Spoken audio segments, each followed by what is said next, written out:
بسم اللہ الرحمن الرحیم۔ ہمارے مہمان جناب شاہد خاقان عباسی صاحب، میزبانوں کی بڑی تفصیل ہے۔ ہمارے صدر احسن بختاوری صاحب، چیئرمین صاحب ہمارے خالد جاوید صاحب، ظفر بختاوری صاحب، اعجاز عباسی صاحب، معزز نمائندگان تاجران، ممبران اسلام آباد chamber of commerce and industries, السلام علیکم ورحمۃ اللہ وبرکاتہ۔ شاہد خاقان عباسی صاحب مجھے ذاتی طور پہ پسند ہیں کہ یہ سادہ لباس پہنتے ہیں، اور ایک سیاستدان کو اسی طرح ہونا چاہیے۔ یقیناً ملک میں اس وقت سیاسی عدم استحکام ہے، یعنی آپ کہہ لیں سیاسی بحران بھی ہے، معاشی بحران نے بھی پھر جنم لیا، آئینی بحران نے بھی جنم لیا۔ ملک میں جو حالات ہیں وہ ہمارے اس بہترین شخص نے جب اسمبلی سے نکلے تو ایک لفظ کا شاید سب کو یاد ہو، اس لفظ نے پورے ملک کی ترجمانی کر دی۔ میں جس ڈسٹرکٹ میں بھی بات کرتا ہوں، آپ یقین کریں ان کے ان الفاظ کی لوگ تائید کرتے ہیں اور ان کو داد دیتے ہیں۔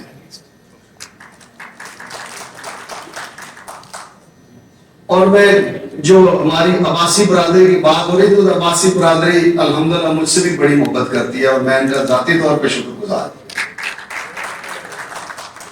اور یہ جو عباسی نام ہے، اس کا کریڈٹ خاقان عباسی صاحب کو جاتا ہے، اگر کوئی اس کو تسلیم کرے یا نہ کرے۔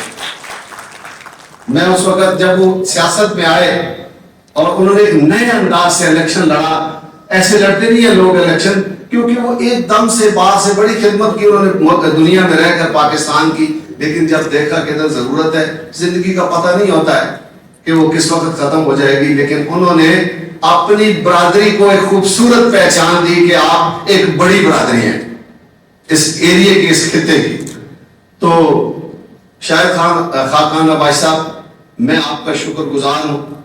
آپ ایز اے وزیر اعظم بھی، اور جب اپنی جماعت میں بھی جب بھی کہیں بیٹھے ہیں، کسی میڈیا چینل پہ بیٹھے ہیں، تو آپ نے سچ بات کی ہے، چاہے اس کا پارٹی کے اندر ہو سکتا ہے آپ سے لوگ اختلاف کرتے ہوں، لیکن جب آپ نے سچ بات کی ہے تو ہمیں بھی اچھی لگی ہے کہ آپ ایک سچے انسان ہیں، ایک سادہ انسان ہیں، اور ڈھابا ہوٹل پہ بھی بیٹھ کے آپ کھانا کھا لیتے ہیں۔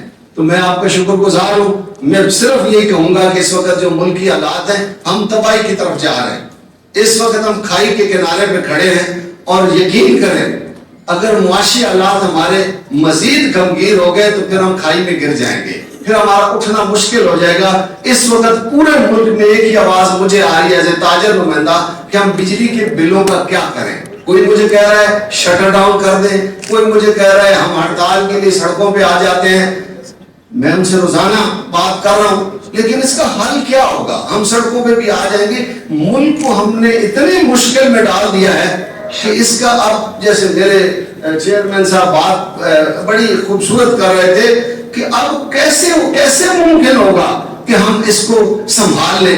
اس کا ایک ہی حل ہے جو میرے پاس ہے کہ ہم جیسے اللہ نے ہمیں حکم دیا ہے، ایمانداری کے ساتھ ذہنی طور پہ ہم سب، آپ بھی، ہم بھی، اور ہمارے بڑے بھی، یہ ذہنی طور پہ تیار ہو جائیں کہ آج کے بعد ہم نے اپنے گھر میں کوئی حرام کی چیز نہیں لانی ہے، ہم نے اس ملک کو سنوارنا ہے۔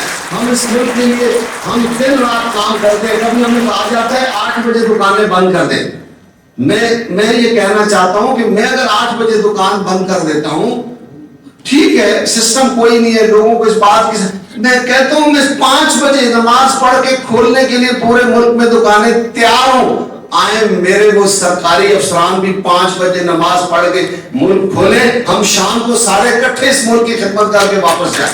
میں اس بات پہ تیار ہوں، لیکن ایسا کرنے کے لیے ہمارا جو بیوروکریٹ ہے نا، ہماری سرائکی میں کہتے ہیں ساڈا بیوروکریٹ کرے سی جو کرے سی برا کرے سی، اس ملک کا سے چنگا کدے نہ کرے سی۔ ہمیں مسئلہ وہاں سے ہے، ہمیں پرابلم وہاں سے ہے کہ ہم کہاں کھڑے ہیں۔ ہمیں انہوں نے اس جگہ پہ پہنچا دیا ہے، سیاستدان کو بھی اس جگہ پہ پہنچا دیا ہے، اور کام کرنے مفت گاڑیاں، مفت پیٹرول، مفت گھر، وہی سرکاری گھر اس افسر کا ہے اور وہی گھر کرائے پہ اس نے گورنمنٹ سے کرائے پہ بھی لیا.